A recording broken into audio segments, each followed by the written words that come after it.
we're going to do here in this video, we're going to install a Super Lite by HM. It's a Quickshifter. It's like their entry level Quickshifter. I already have the linkage off here, my stock. It's pretty much where the rod's going to be, rear set, whatever. So we're going to go ahead and pop the tank off. Alright, so I got the tank off.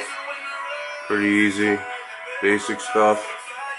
So now you take off the air box so you can get to the coils, because this strain gauge is going to actually piggyback off the coils, so it cuts the ignition for short shift or whatever, so you can unload the gearbox.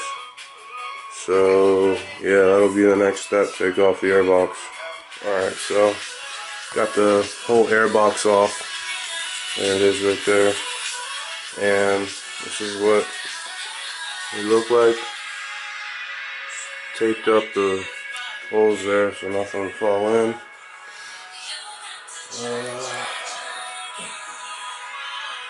Yeah. So basically, there's my coils right there. Strain gauge or the Quickshifter is gonna more or less just piggyback off those. So what that means is you unplug this, you plug the strain gauge in, and you plug this into the strain gauge for all four of them.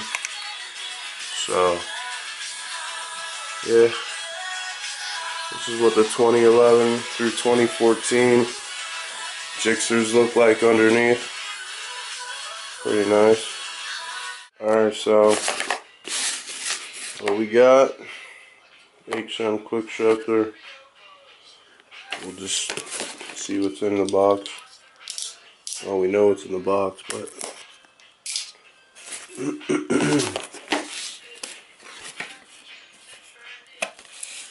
this is a Super Lite. Okay.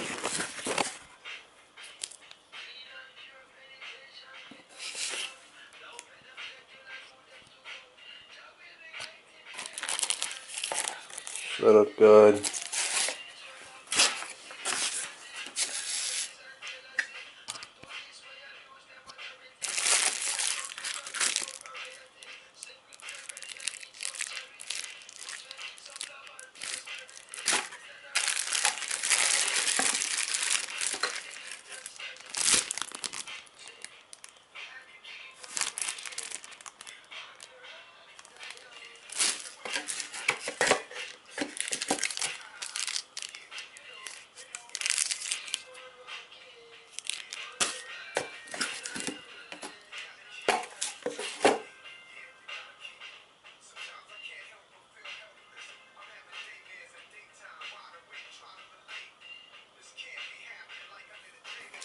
Looks good. Decals. So here's our strain gauge. Super Lite. So here's the unit. Nice and small, nice and sleek.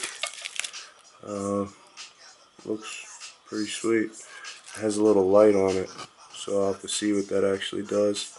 It's probably going to be for your actual tuning it. But here are the piggyback wires. You're going to go into your coils, and that's obviously to put the strain gauge on the new shift rod. Got this 65mm shift rod, which is black. It's going to fit. Just a comparison, I got the right one because that plus I was maxed out on it's a little longer, so it'll even up, which is good. And yeah, I'll just route it, I'll route it somewhere through here or whatever, bring it right up. I'm not sure where I'm going to ground it yet, but we'll get to that. Alright, so what I'm doing now here is just fitting the shifter rod. So you're going to have to just more or less just mark out where your shifter rod was before, and just adjust it need be. This looks pretty good actually, so I'm going to stick with that. Everything's tight. The unit needs to do this, so it needs to be able to turn, you know, a 1/4 inch on the pivot points here. So go ahead and run this cable up over here. I think I'm gonna attach it to the loom like that, like a stock look. But yeah, looks really sweet.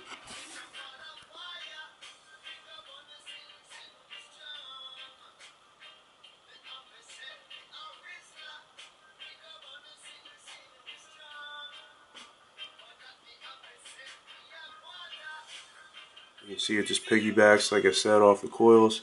Now the only thing that worries me is just how tight the airbox is. So we'll have to see if it fits in the lower airbox area without problem. It's gonna be tight, but it'll work. Yeah.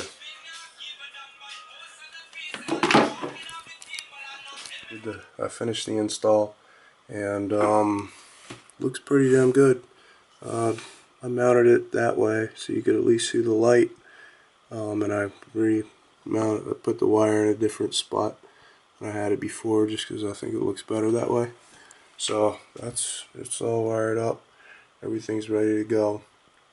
Like I said before, the rose joints have to be able to move side to side in order for it to work. You don't really want any interference with that. So everything's wired up real nice and clean, and yeah, we'll go ahead and try it out and make sure it works. This thing up, you need to enter setup mode, so make sure the power's off, and then press and hold the shift lever firmly in either direction and power up. So that's on. It says it's going to flash for 4 seconds, like it is. Let go of it. Now it should be double flashing.